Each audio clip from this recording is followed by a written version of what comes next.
What is up, YouTube? My name is Manny Fresh. Welcome back to my channel. Today I got a tutorial for you guys. Got a height taper. Hope you guys enjoy. Stay tuned to the end so you can see the transformation.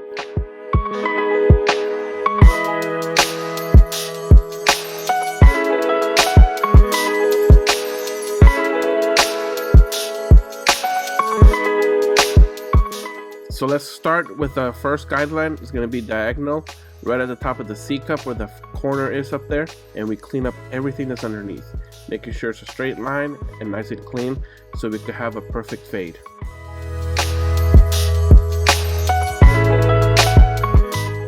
Now we start with our second guideline. We open up the blade, we push the lever down, and we go about an inch up, and then immediately I close it to get that bottom line out.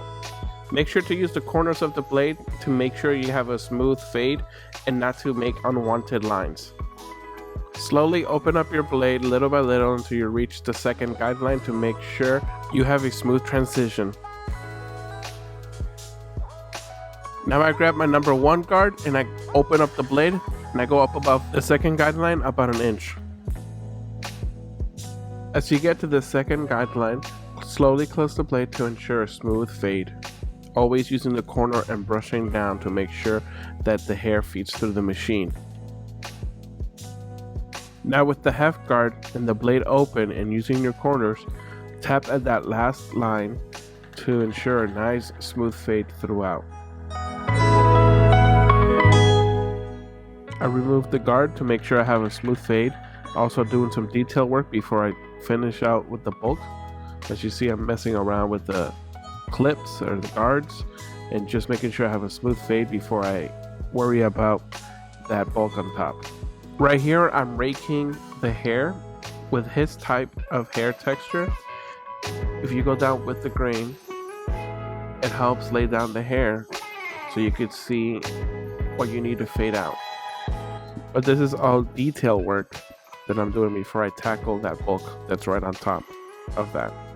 Right now I'm tackling that bulk. I get the 1.5 guard and I open it and make sure that I use the half moon method, which means that I dig in at the bottom and flick out at the top, kind of shaping the fro that he has. Right here I'm just doing some detail work, making sure any dark spots or any imperfections that I see, I could fix them before I go out to any other side. Usually I'll do this at the end, but for the sake of the video, for recording, it's easier just to get it out of the way now.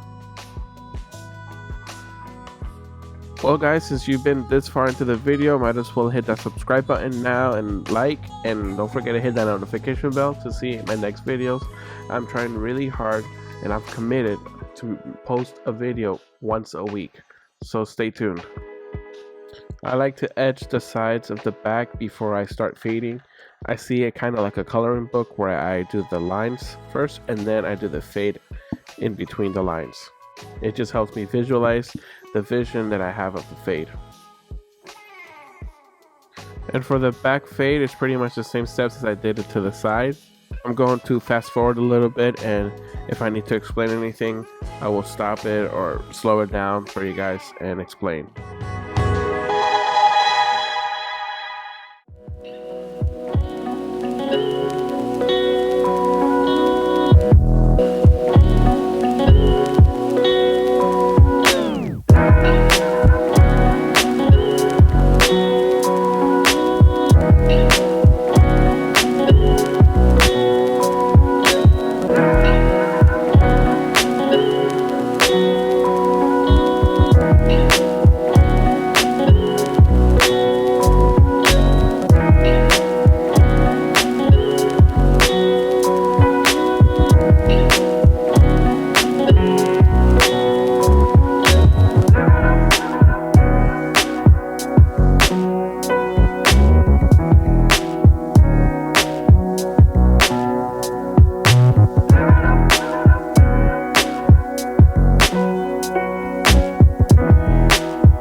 You know, watching this back, I realized it was a little challenging in the back of his head.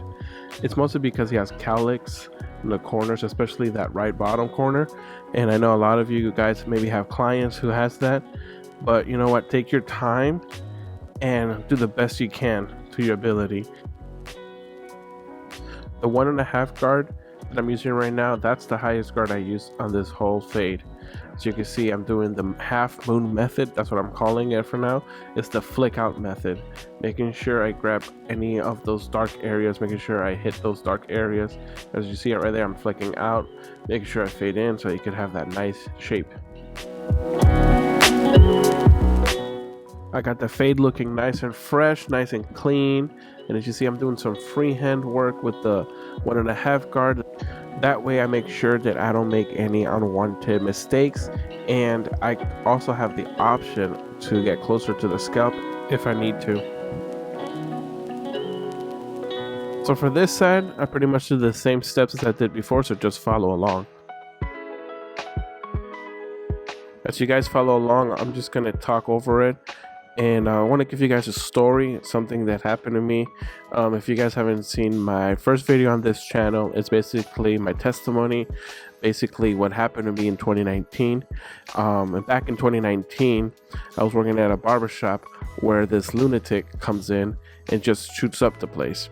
Now, in the midst of all this, I get shot 3 times on both my legs and on my back. It was the worst day of my life. Pretty much thought I was going to die that day. But for the glory of God and because of him, I am here, that I am alive. But it was very hard for me to come back to the shop.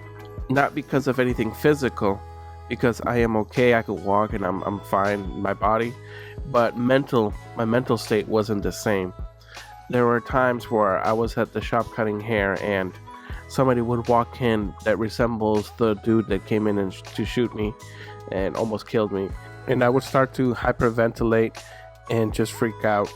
But I just want to encourage anybody who's going through anything like this, and if you're going through a dark time in your life, that everything's going to be okay. If God walked me through my darkest times and through my crazy life, of course he's going to walk with you hand in hand.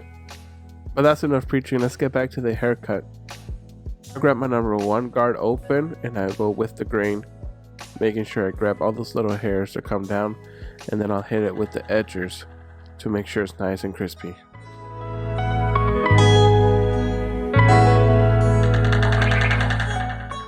Before I hit it with my trimmers, I hit it with some spritz, making sure everything's frozen, all those hairs are frozen, so when I hit it with the edges it'll be nice and crispy. Making sure you dry it right after with the blow dryer, make sure it's nice and clean. Also use a brush, don't use my hand like I was doing earlier.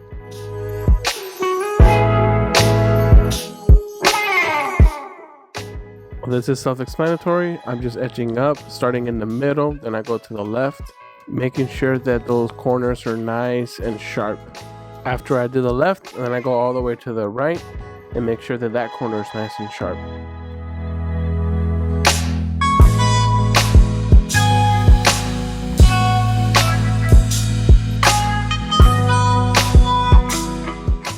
I just wanted to point out that you'll see me that I won't be using any straight razor.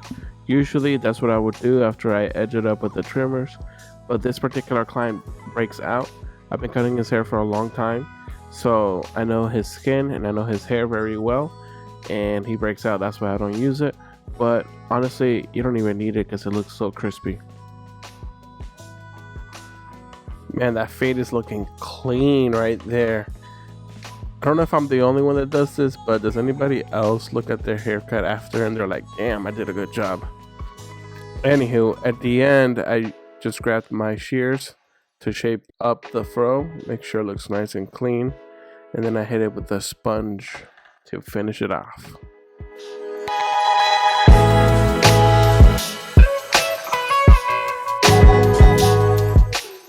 That is it, guys. So this is the results. Hopefully you guys enjoyed it. If you didn't like it, if you liked it, whatever, just leave a comment down below. But guys, don't forget to like, subscribe, and hit that notification bell, and I'll see you guys in the next video. Peace.